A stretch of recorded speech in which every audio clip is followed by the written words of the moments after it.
ভৃশ্চ কৃপা সিন্ধুভৈর্বচ পতিতানাং পাবনেভ্যো বৈষ্ণবেভ্যো নমো নমঃ। সকল বৈষ্ণবের শ্রী রাতুরাচরণে অন্তকোটি দণ্ডবত প্রণাম। जय राधा माधव की जय। जय पतित पावन गुरु महाराज की जय। जय राधा माधव जय कुंज बिहारी। जय राधा माधव जय कुंज बिहारी। जय गोपी जन वल्लभ जय गिरिवरधारी। जय गोपी जन वल्लभ जय गिरिवरधारी।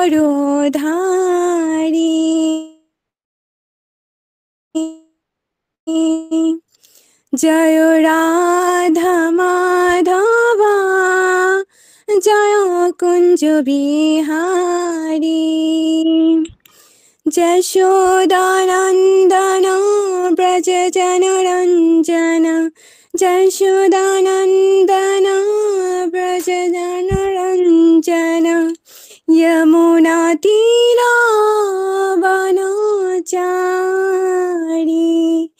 यमुना तीरावनचारी।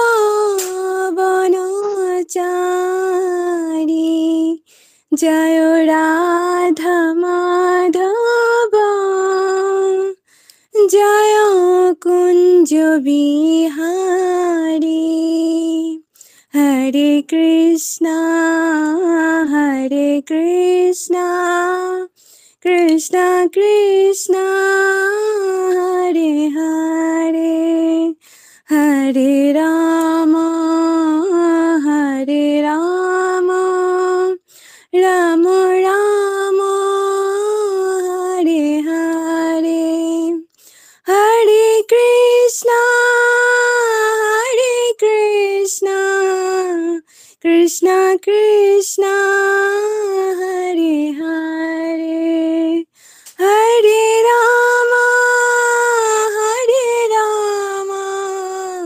राम राम हरे हरे। निताई गौर हरि बोल हरि बोल हरि बोल हरि बोल। निताई गौर हरि बोल हरि बोल हरि बोल हरि बोल। हरे कृष्णा।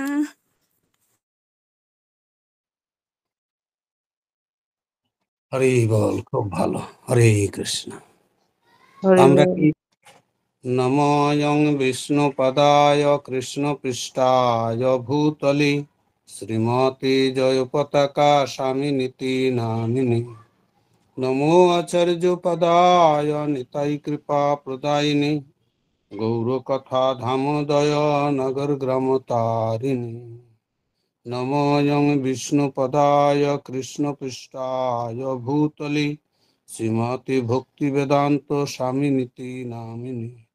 নমস্তে সারস্বত দেবী গৌরবাণী প্রচারিণী নির্বিশেষ শূন্যবাদী পাশ্চাত্য দেশতারিণী। ওং তৎসৎ ওং তৎসৎ ওং তৎসৎ। সুধী ভক্তমণ্ডলী, সবাইকে জানাই আমি দণ্ডবত প্রণতি নিবেদন। আজকে আমরা মদদ্রিম দ্বীপ এসে গেল, এইটার একটু বলে। আগে তো আমরা বলেছিলাম আজকে মদদ্রুম দ্বীপ বলবো, আগে আমরা গোদ্রুম সম্বন্ধে বলেছিলাম। তো মদদ্রুম দ্বীপ খুব গুরুত্বপূর্ণ। এইখানে একদা রাম সীতা লক্ষণ এরা এসেছিলেন এখানে, তো চৈতন্য নগরীতে। তো এইখানে এসে খুব সুন্দর রূপ দর্শন করলেন গৌরমণ্ডলের। দেখার পরে রাম একটু হাসতেছেন।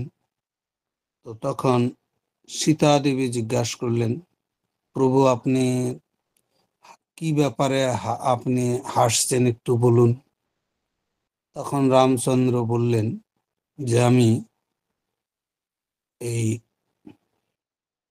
কলিযুগে গৌরাঙ্গ মহাপ্রভু রূপে আসব এবং এইখানে আমি নাম প্রচার করব, আর আমি সন্ন্যাস নিব। আমার 2 পত্নী থাকবে, তারপর আমি সন্ন্যাস নিয়ে হরিনাম প্রচারে সমগ্র জগৎ মাতাব। তখন সীতা দেবী জিজ্ঞাসা করলেন, প্রভু আপনি তাহলে বিবাহ করে পত্নীকে দুঃখ দিয়ে আপনি কি কেন দুঃখ দিবেন? তো তখন মহাপ্রভু রূপে আপনি সেইভাবে 2 পত্নীকে দুঃখ দিবেন। এক পত্নী তো আপনার বিরহেই দেহ রাখবে, আর এক পত্নী আপনি ছেড়ে সন্ন্যাস নেবেন। সেই 16 বছরের পত্নী, আর আপনার বয়স তখন 24 বছর। তাহলে এইরকম সময়ে আপনি পতি মাকে দুঃখ দিবেন কেন? আর আপনার কোনো পরিবারে কেউ থাকবেও না। বললেন, যা, তাহলে এইখানে আমার সংশয়। তো তখন রামচন্দ্র সীতা দেবীকে বললেন, দেখো তুমি এই জীবনে যে তুমি বনবাসে দিয়ে আমি তোমার পূজা করব, তোমার বিগ্রহ সেবা করব, আর কলিযুগে আমি তোমাকে ছেড়ে চলে যাব, তুমি আমার বিগ্রহ সেবা করবে। এই জন্য। আর ব্যঙ্গে আরো বললেন কি কি কারণ। সবকিছু বলার পরে এইভাবে উনি ব্যাখ্যা করলেন যে এই যুগে তুমি আমাকে ছেড়ে যাবে, তো আমি তোমার বিগ্রহ সেবা করব, আর তোমার বিরহে থাকবো আমি, আর ওই জীবনে তুমি আমার বিরহে থাকবে। এটাকে বলছে আমার প্রেম 2 রকম। একটা হইল বিপ্রলম্ব, আর সাথে সাথে থাকার, এটার প্রেম আলাদা। আর যেটা আমার বিরহে, সেটা হলো বিপ্রলম্ব। তো আমার বিরহে যেটা প্রেম, সেটা বেশি আনন্দদায়ক, সেটা বেশি উন্নত। তো কাজেই এইভাবে বিপ্রলম্ব ভাবে তুমি যে আনন্দ পাবে, তা সক্রিয় রসে সেরকম আনন্দ তুমি পাবে না। তো তাই এইভাবে তুমি এই আনন্দ উপভোগ করতে পারবে এবার। তো এইভাবে বললেন। তারপর সীতা দেবীকে বললেন, দেখো হনুমান, হনুমান সে আমার এমনই ভক্ত। হনুমান সর্বদাই রামের কাছ থেকে কিছু চায় না। এই জড়জগতে সবাই ভগবানকে ভালোবাসে, বিনিময়ে কিছু চায়। কিছু কিছু ভক্ত তো আগেই চাইয়ে বসে, ভগবান তোমাকে এটা দিব, তার আমাকে তুমি এইটা দাও, তোমাকে এইটা দিলে আমি এটা দিব। মানে ভাব বিনিময় না, বিজনেস। তো এটা হলো বিজনেস। আর ভক্তিটা হলো ভগবানকে নিঃস্বার্থে সেবা করা। ভগবান তো নিঃস্বার্থে সেবা করছে জগতের। উনি কোনো প্রাণীকে না খাইয়ে মারে নাই, সবারই সেবা, থাকার ব্যবস্থা, সবাই যেরকম পরিবেশ, সবকিছু ভগবান দিয়েছে। যার যেটা লাগবে সেটা ভগবান দিচ্ছে। তো ভগবানও চায় যে আমাকেও তারা কিছু দিতে না পারলেও তাকে যা দিয়েছি সেটা যদি আমাকে নিঃস্বার্থে দেয়, তাহলে আমি সেটাকে বলছে প্রকৃত ভক্তি বা প্রেম। তো তাই হনুমান আমার কাছ থেকে কিছু চায় না। তো কেমনি, তার উদাহরণ দিলেন যে একবার হনুমান, উনি রামচন্দ্র যখন অযোধ্যায় আসছেন, তখন রামচন্দ্র একটা বই লিখেছেন। সেটায় অনেক হাজার হাজার ভক্তের নাম লিখেছেন। তারা রামচন্দ্রকে স্মরণ করে। তো তাহলে হনুমান খুব খুশি হয়ে গেলেন। হনুমান বললেন, নিশ্চয়ই আমারও নাম থাকবে। তো সম্পূর্ণ বইটা পড়ে হনুমানের নাম একটাও লিস্টে নাই। তো হনুমান চিন্তা করলো, আমি বোধহয় ভগবানের প্রভুর সেবা সেরকম করতে পারি না, অপরাধী করেছি, তার জন্য প্রভু আমার নামটা লেখে নাই। তো তাও একটু মন ভারী ভারী, হনুমান একটু মন ভারী করে আছে, কিন্তু কোনো আক্ষেপ নাই। যাক গে, আমি সেবা করতে পারি নাই, আমার তাহলে ভালো করে সেবা করতে হবে। আমার নাম আসে নাই, তার মানে আমি সেবা কোনো কিছু ভগবানের অপরাধী করেছি, সেবা যেটা মনে করছি সেটা আমি অপরাধী করেছি। এইভাবে হনুমান চুপ করে আছে। তো রামচন্দ্র বলছে, হনুমান তুমি চুপ? তো বলে যে হ্যাঁ, ওই এমনি কিছু না, এমনি চুপ আছি। বলে না না, বলো কি ব্যাপার, তোমার মনে কি সংশয়, তোমার মনে কিছু দুঃখ তো আছে? না না, আমি দুঃখ পাবো আপনার কাছে, আমি দুঃখ পেতে পারি? আমার কোনো মনে দুঃখ নাই, আমি পরমানন্দে আছি। আপনার কাছে থেকে আমি দুঃখ পাবো কি করি? আপনার কাছে থাকাই পরম সুখ। তো বলছে না, তুমি বলো কি ব্যাপার। তো বলে, ওই একটু দেখেছিলাম, একটা আপনি বই লিখেছেন, তাতে সব ভক্তের নাম দেখলাম যে এরা আমার স্মরণ করে, কিন্তু ওতে দেখলাম আমার নাম নাই। তো আমি দেখলাম যে আমাকে আরো সতর্ক হয়ে ভক্তি করতে হবে, ভগবানের সেবা করতে হবে। আমি সেরকম নাম নাই, আর আমি নামও চাই না, নাম দিয়ে কি হবে? আমি আপনার সেবা সঠিকভাবে করার প্রয়াস করতে হবে। আর তো ভগবান তো ভগবানের সেবা তো হনুমান সব সময় করে, কোনো সময় রেস্টও করে না, সব সময় ভগবানের সেবায় থাকে। তো ভগবান বলল, আচ্ছা তুমি প্রথম খণ্ড দ্বিতীয় খণ্ড পড়েছো? বলে না, দ্বিতীয় খণ্ড তো পড়ি নাই। তো ওইটা পড়ি দেখো। তো হনুমান বলছে, আর পড়তে হবে না। তো তো প্রথম খণ্ড আমি লিখেছি। তো বলে যে না, কেন? প্রথম খণ্ড লিখেছি যারা আমার স্মরণ করে তাদের নাম আমি লিখেছি, দ্বিতীয় খণ্ডে লিখেছি যার নাম আমি স্মরণ করি, যাদের নাম আমি স্মরণ করি তাদের নাম হলো দ্বিতীয় লিস্ট। তো দ্বিতীয় লিস্টে সম্পূর্ণ ভগবানের ভক্ত হনুমানের নাম লেখা, রামচন্দ্রের। সম্পূর্ণ হনুমান সম্বন্ধে কি লীলা সব কিছু লিখেছেন, হনুমান কেমনি সেবা করে। আর ওইটা রামচন্দ্র আরো বললেন, ওরা স্মরণ করে, আমার সেবা করে না। তো ওরা মাত্র আমার স্মরণ করে, আর আমার যারা সেবা করে এবং যাদের আমি তাদের জন্য আমি সব সময় স্মরণ করি, তাদের তাদের নাম দ্বিতীয় লিস্টে। তো ভগবানের এরকম লীলা করেছেন রামচন্দ্র, সেটাও উনি উল্লেখ করলেন। তো হনুমান একবার রামচন্দ্র গিয়েছে, তো সুগ্রীব এর সাথে দেখা করেছে। তো এইটা একটা খুব সুন্দর গল্পও আছে। একবার এক রাজা রাজা বলছে, আমার একটু ভাগবত শোনার, রাম কথা শোনার ইচ্ছা হয়েছে, যোগ্য ব্রাহ্মণ খোঁজোই, আমার রাজ্যের আশেপাশে ব্রাহ্মণ ভালো, উচ্চ বর্ণের ব্রাহ্মণ চাই, যে রাম কথা ভালো শোনাতে পারে। তো পাশে একজন বিজ্ঞ ব্রাহ্মণের বাড়ি ছিল, সেইখানে রাজার মন্ত্রী আদি সেনাপতি সবাই গেছে, সেনা সামন্ত গেছে, এবং রাজার সেই সেনাপতিও গেছে। তো বলছে, এই ব্রাহ্মণ কোথায় সবচেয়ে ভালো উচ্চ বর্ণের জ্ঞানী ব্রাহ্মণ? তো সবাই বলছে অমুক ব্রাহ্মণ, তার কাছে গেছে। তো সেই বুড়ো বলছে, আমি তো চোখেও দেখি না, আমি চলতেও পারি না, তো আমার বড় ছেলে ভাগবত রাম কথা বলে, সব জায়গায় পরিবেশন করে। তাহলে ছোট দুই ছেলে? বলে ছোট দুই ছেলে তো বাড়িতে নাই, ওরা মাঠে আছে।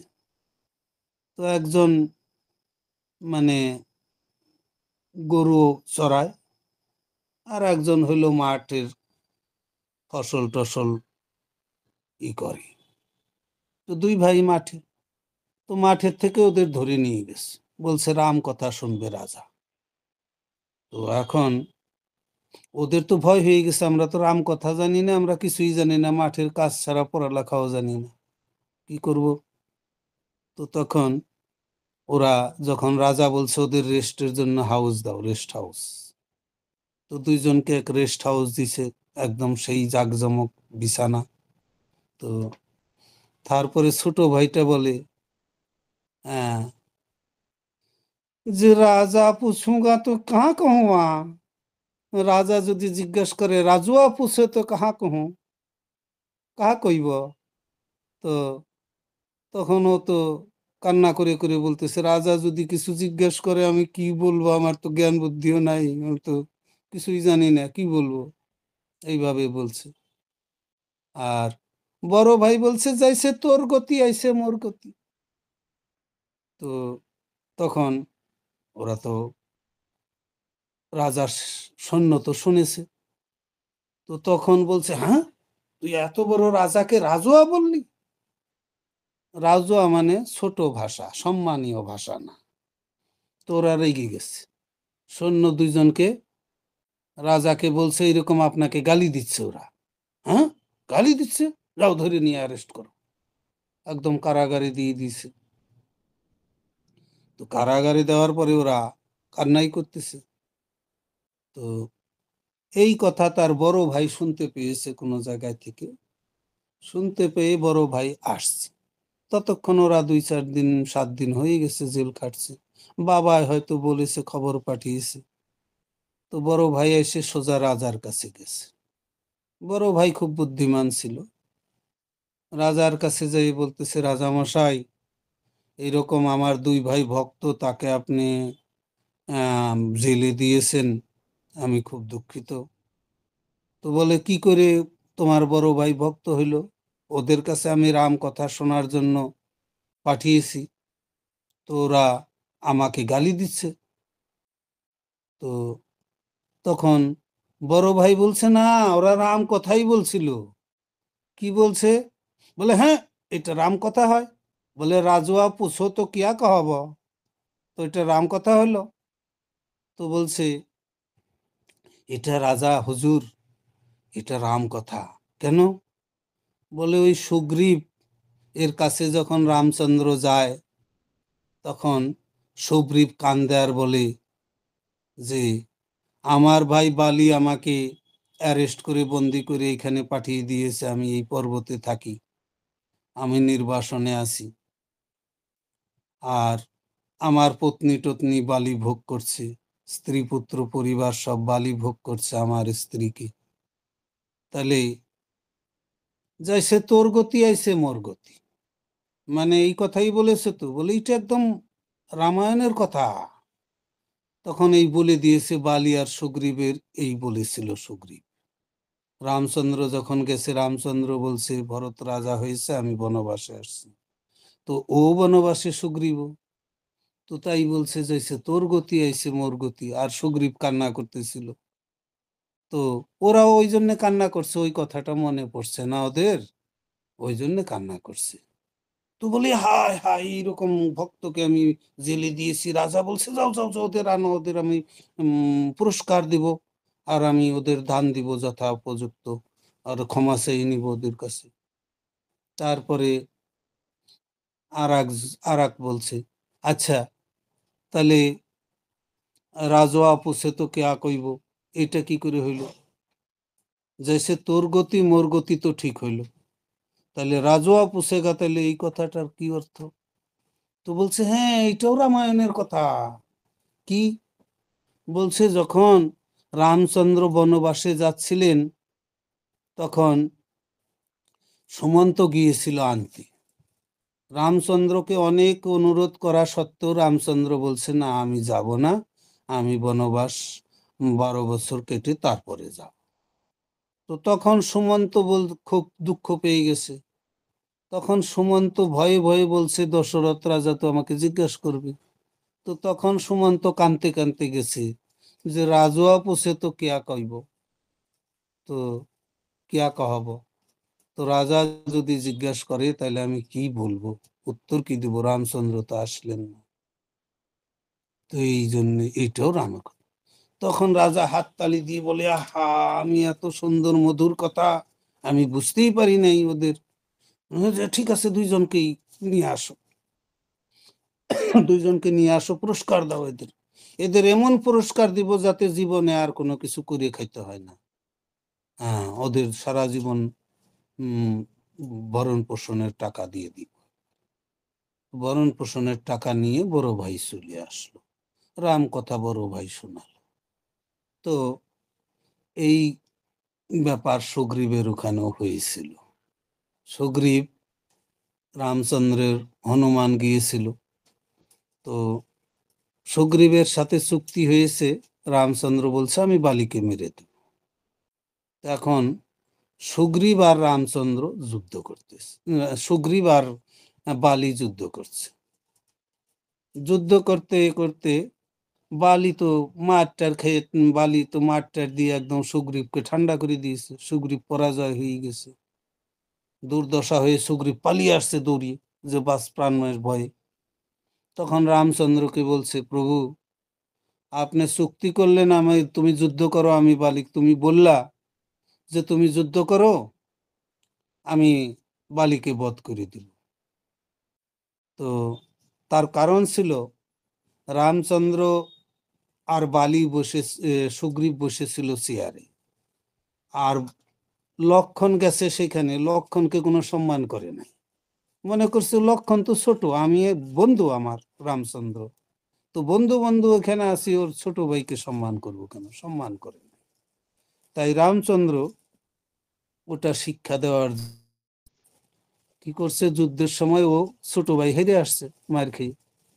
তো তারপরে সুগ্রীব বলতেছে, আমি তো মার খেয়ে কাজ সারা আমার, আপনি তাহলে এরকম বন্ধু বললেন বালিকে মারবেন, আপনার সাহসে আমি ওর সাথে যুদ্ধ করতে গেছি, তাছাড়া তো ওর সাথে আমি যুদ্ধ করতেই পারবো না, ওর তো মহা ক্ষমতা, ও তো আমাকে ফুদিয়ে উড়িয়ে দিবে। কিন্তু আপনি আদেশ দিয়েছেন যে আমি মেরে দিব, ওই জন্য আমি গেছি, এখন তো আমার অবস্থা কাহিল। তো তখন এই রামচন্দ্র বলে, ও তোমরা দুই ভাই একই রকম ড্রেস পরা, একই রকম দেখতে, তা আমি বুঝতে পারি নাই যে কে সুগ্রীব কে বালি। বলে, এই যে নাও, আমি মালা দিলাম, এই মালা পরে যাও, তাইলে আমি বুঝতে পারবো যে তুমি সুগ্রীব আর ও বালি। তো মালা দিয়ে দিয়েছে। তো মালা দেওয়ার পরে রামচন্দ্র বালিকে বধ করেছে। তো এইখানে একটা বিশেষ শিক্ষা, যে আমরা হরিনাম কীর্তন করি, ভগবানের নাম জপ করি, ভক্তি যোগ করি, মালা একটা গুরুত্বপূর্ণ, গলায় মালা থাকা উচিত, তাহলে ভগবান সহায়তা করে দুর্দশা। আর একটা শিক্ষা, যে ভগবানের ভক্তকে সম্মান করে না। দুইটা শিক্ষা এখানে দিয়েছে রামচন্দ্র, আর সেটাও বললেন। তো এইভাবে লেখা আছে। তো এইভাবে সীতা দেবীকে বললেন এরকম হয়েছে, কারণ সীতা দেবী তো এই খবর জানতো না কি হয়েছে। সীতা দেবী তখন রাবণ হরণ করে নিয়ে গেছে। তো তারপরে বললেন, হনুমান আমার কেমন প্রিয় দেখো। হনুমান তখন সুগ্রীবের সাথে যুদ্ধ করতে গেছে। হনুমান তো তখন সুগ্রীবের সেনাপতি, সেনাপতি হিসাবে গেছে, প্রভুর কাছে পারমিশন নিয়ে তো যায় না। তো যুদ্ধে হনুমানের অবস্থা খারাপ, ও বগলে চেপে দিছে, তাতেই ও ছটফট কাজ। ও ফটাফট হনুমান রামচন্দ্রের কাছে ছুটে আসছে। তো রামচন্দ্রের কাছে ছুটে আসছে কারণ হনুমান রামচন্দ্রের পারমিশন নিয়ে যুদ্ধ করতে যায় নাই। হনুমান এখন সুগ্রীবের সেনাপতি, সেই হিসাবে সেনাপতি তো যুদ্ধ করতে হবে, তো পারে নাই। তো তখন সুগ্রীবের নামে যুদ্ধ করতে গেছে। এখানে অনেক শিক্ষা আছে, অনেক কিছু আছে, শর্টকাটে খালি একটু বললাম। তো তারপরে এইভাবে হনুমানের অনেক প্রশংসা করলেন। তো হনুমান হলেন ভগবান নিজেকে দাস মনে করেন, ভগবান থেকে বিনিময়ে কিছু চান না। হনুমান সদাই ভগবানের দাস।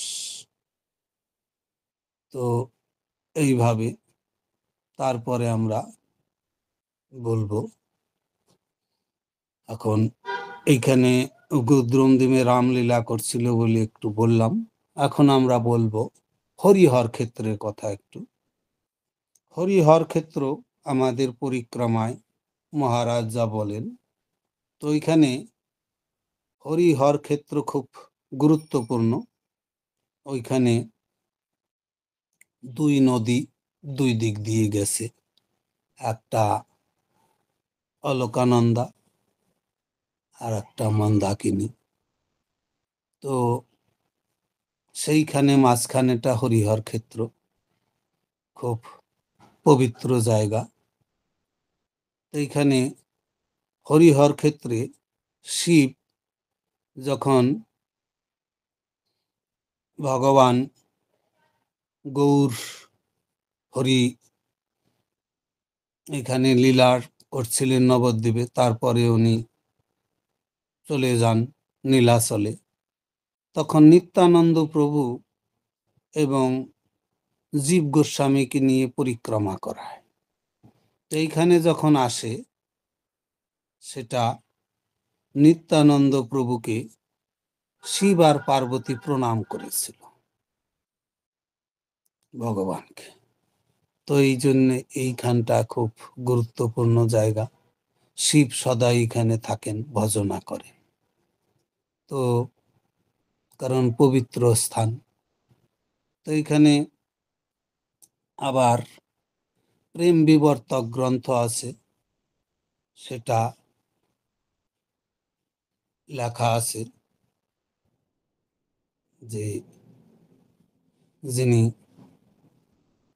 খুব প্রিয় ছিলেন, গৌরাঙ্গ মহাপ্রভুর সাথে কলহ করেছেন, যে তার প্রেম বিবর্তক গ্রন্থে সে লিপিবদ্ধ করেছেন।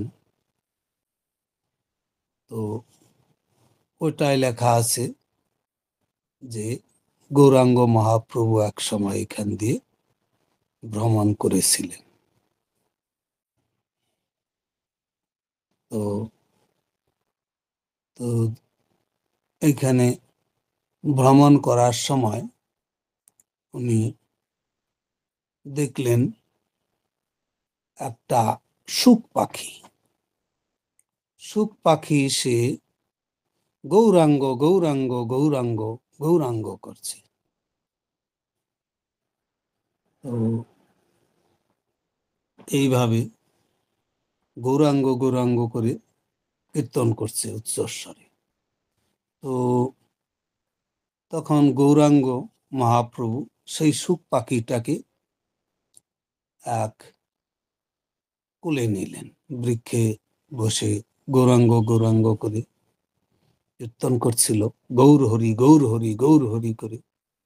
তো তখন সেই পাখি শুককে মহাপ্রভু হাতে নিয়ে ধরে হাতে নিলেন আর বললেন, এই শুক, তুমি ব্যাসনন্দন, তুমি ব্যাসদেবের পুত্র শুকদেব, আর তুমি কেন এখানে উল্টা কথা বলছো?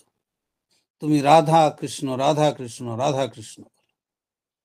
তো তখন শুক বলছে, এইখানে রাধা কৃষ্ণ লীলা করেছিল, সেই এখন যিনি রাধা কৃষ্ণের মিলিত তনু গৌর হরি হয়ে আসছে। আচ্ছা, তার সাথে ছিল দামোদরের সাথে ইও ছিল, গদাধর। তো তো এইভাবে গদাধর পণ্ডিত তখন ছিলেন এখানে। তো শুকপক্ষী বলতেছে, যিনি রাধা কৃষ্ণ হয়ে লীলা করছিলেন উনি এখন গৌর হরি, কাজে এখন এইখানে গৌর হরি লীলা করছে, আমি গৌর হরিকে দেখতে পেয়েছি, আমি গৌর হরি জপ করব। তো বলছে, তখন বলছে, না না, এখানে রাধা কৃষ্ণ বলো, রাধা কৃষ্ণ বলো। বলছে না না, এইখানে রাধা কৃষ্ণ আমি পেয়ে গেছি, আর ওই যে গদাধর হইল রাধা, আর আপনি হইলেন রাধা কৃষ্ণর মিলিত বিগ্রহ, আর ও হইল রাধারানী গদাধর। আমি জানতে পেরেছি, আমি গৌর হরি বল। তো তখন সুখ পাখিকে মহাপ্রভু দূরে একটু রাগ দেখানোর জন্য, এমনি আনন্দেই একটু দূরে সরিয়ে দেয়, "হট, যা, গৌর হরি বলতে হবে না।" তো সুখ পাখি আরো জোরে জোরে গৌর হরি করে করে চিল্লাচ্ছিল। তো এইভাবে এইখানে এই লীলা হয়েছিল এই হরিহর ক্ষেত্রে। তো এখনো যে হরিহর ক্ষেত্র, সেখানে এই এক অর্ধেক অংশ শিব আর অর্ধেক অংশ বিষ্ণুর রূপ। আপনারা দেখেছেন কিনা, অনেকেই দেখেছেন। তো এখানে দুইটা রূপ প্রকট হয়েছে। ওইখানে শিব সদাই তপস্যা করেন, অভিন্ন বারাণসী, এটা অভিন্ন বারাণসী। বারাণসীতে যেমন মৃত্যু হলে শিব কানে মন্ত্র দেয়, কৃষ্ণ মন্ত্র দিয়ে, রাম মন্ত্র দিয়ে উদ্ধার করে দেন জীবকে ভগবানের নাম দিয়ে।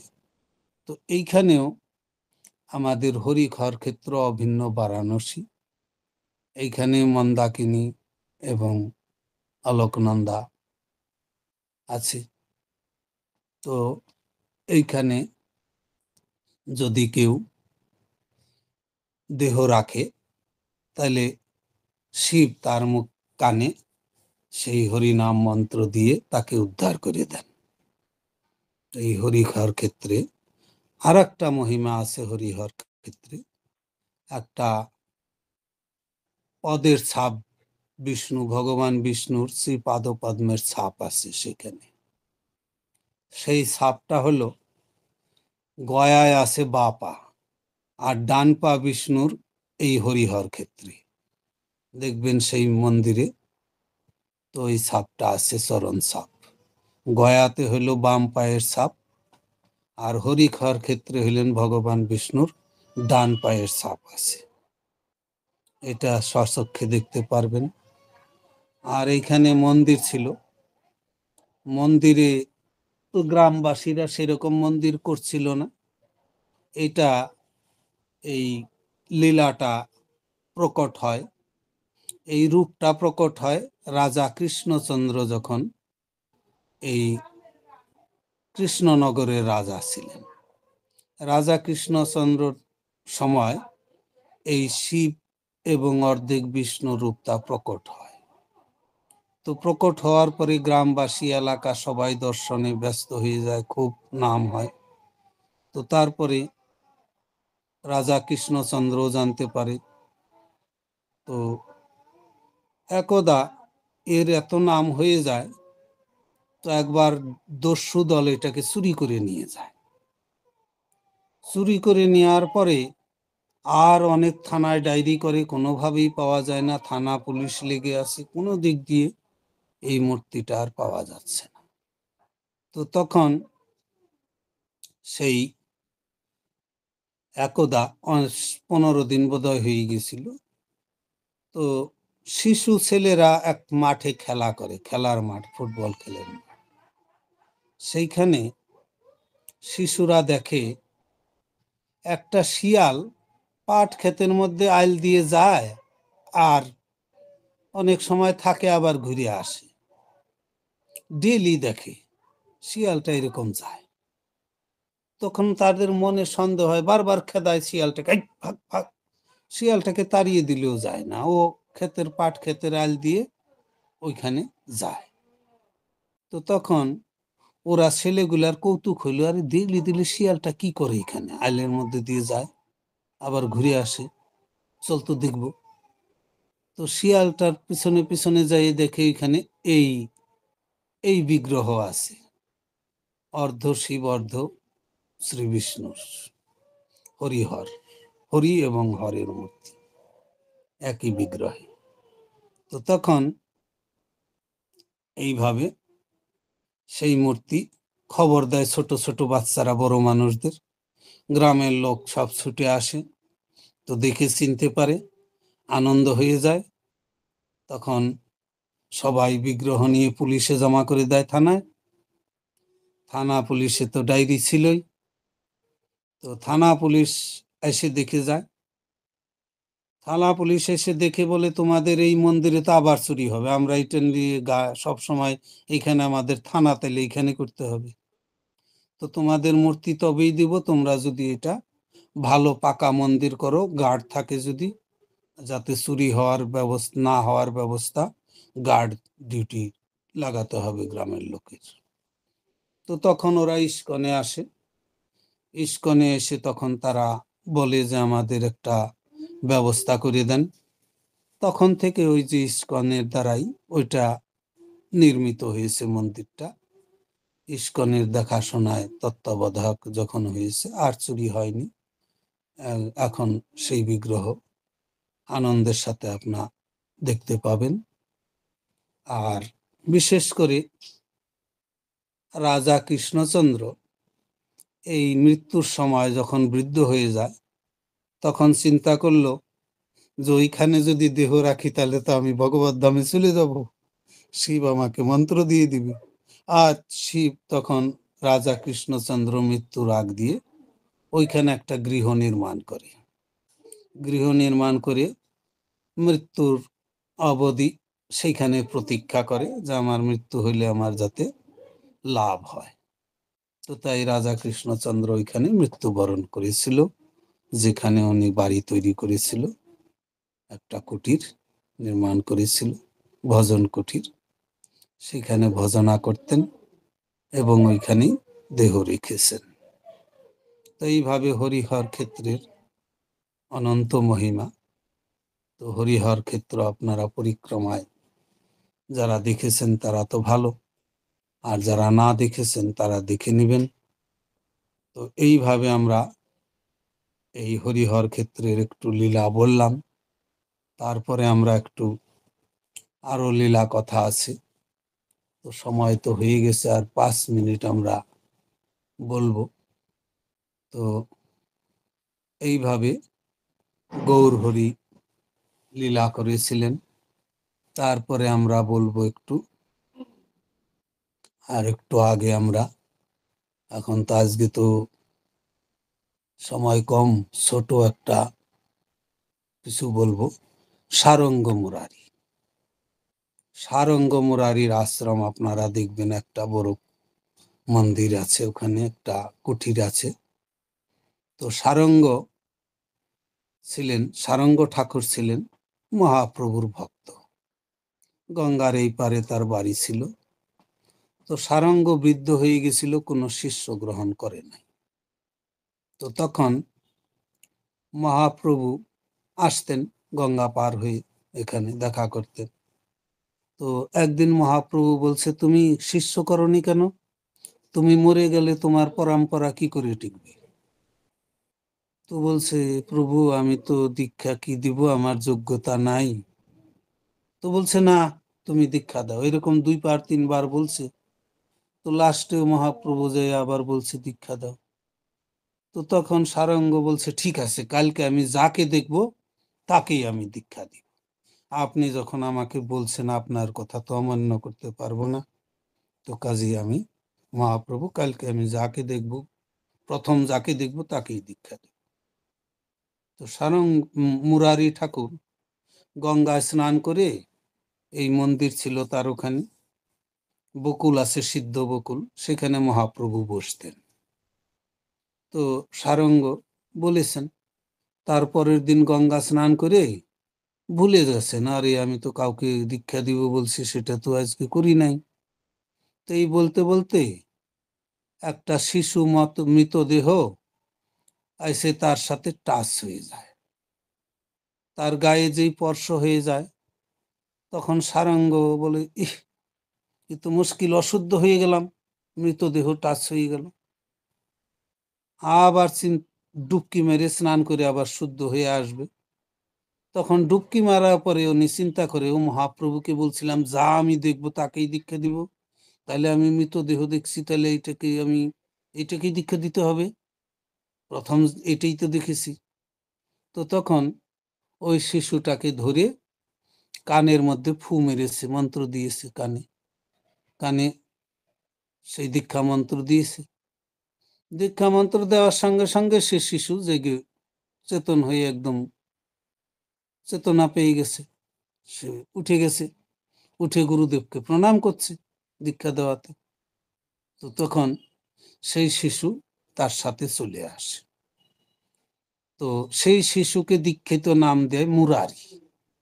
তো তাই ওই শিশুটাকে দিয়ে সেবা করায়, পরে বৃদ্ধ হয়ে যাওয়ার পরে ওই শিশু সেবা করে। তো প্রথম তো শিশু যখন বেঁচে গেছে তখন মা বাবার কাছে খবর গেছে। মা বাবা সেখানেই ছিল, একটু দূরেই গ্রামে। তো মা বাবা দৌড়িয়ে আসছে, আমার ছেলে বেঁচে গেছে, তাহলে আমরা নিয়ে আসবো। তো সারঙ্গ ঠাকুরের কাছে এসে বলছে, সারঙ্গ ঠাকুর বলছে, হ্যাঁ তোমার ছেলে বেঁচে গেছে, যাও ছেলেকে বলো। তো ছেলেকে বলতে গেছে। তো ছেলে বলছে, দেখো বাবা আমাকে বলছে, দেখো তোমরা আমি মরে গেছিলাম ফেলে দিছো কিনা, তাহলে আমি তো জীবিত হইলাম গুরুদেবের দীক্ষা মন্ত্রী, তাইলে আমি এখন গুরুদেবের যে কয়দিন বেঁচে আছে গুরুদেবের সেবা করব আর ভগবানের সেবা করব। তোমাদের খাতায় থেকে আমি লিস্টে আউট। আর একজন মরে গেলে আর মা বাবা থাকে না, আমি মরে যেয়ে আবার নতুন জীবন ফিরিয়ে পেয়েছি, এটা আমার গুরুদেবের দ্বারা, গুরুর কাছে মন্ত্র নেওয়ার পরে আমি নতুন জীবন পেয়েছি। ওই জীবনের কথা বাদ দাও, এই জীবন আমার এখন নতুন জীবন, এখন গুরু দীক্ষা পেয়ে আমি যে জীবন পেয়েছি এটা নতুন জন্ম। ওই জন্মে তোমার পিতামাতা ছিলাম, এই জীবনে এখন আমি গুরুদেবেরই আমি পুত্র, আমি এখান থেকে যাব। তো তখন সেই ছেলে সেখানে সারঙ্গের সেবায় থাকে, সারঙ্গ ঠাকুরের বিগ্রহ সেবা করে। পরবর্তীতে সারঙ্গ ঠাকুর যখন দেহ রাখে তখন সেই মুরারি সেবা করে, তাই ওই বিগ্রহে ওই কুঠির নাম হয়ে যায় সারঙ্গ মুরারি। তো সেই পরম্পরা চলে আসছে, এখন ওইভাবে সেবিত হচ্ছে। আর সেইখানে আর একটা বিগ্রহ আছে রাধা মাধবের, সেটা হলো এই বাসুদেব দত্তের। বাসুদেব দত্ত খুব বিশাল বড় ভক্ত ছিল মহাপ্রভুর। বাসুদেব দত্ত দৈনন্দিন আয়ের কিছু রাখতো না, শর্টকাটে বলতেছি সব, কারণ সময় নাই, আবার বলাও লাগে একটু, কারণ বিগ্রহ যখন ওখানে আছে তার। তো বাসুদেব দত্তর বিশাল বড় ঘটনা। তো বাসুদেব দত্তের শেষ দুই এক কথা বলবো। বাসুদেব দত্ত একবার মহাপ্রভু যখন লীলা করছিলেন, যে যা বর চাও লীলা করছিলেন বিষ্ণু খাট্টায় বসে, তো তখন সবাইকে বর দিচ্ছিল, বাসুদেব দত্ত চুপ করে বসেছিল। তো মহাপ্রভু বলছে, বাসুদেব তুমি বর চাচ্ছ না? বাসুদেব দত্ত বলছে, প্রভু আমি যে বর চাইবো এটা তো তাহলে আপনার সৃষ্টি কি করে চলবে? কেন?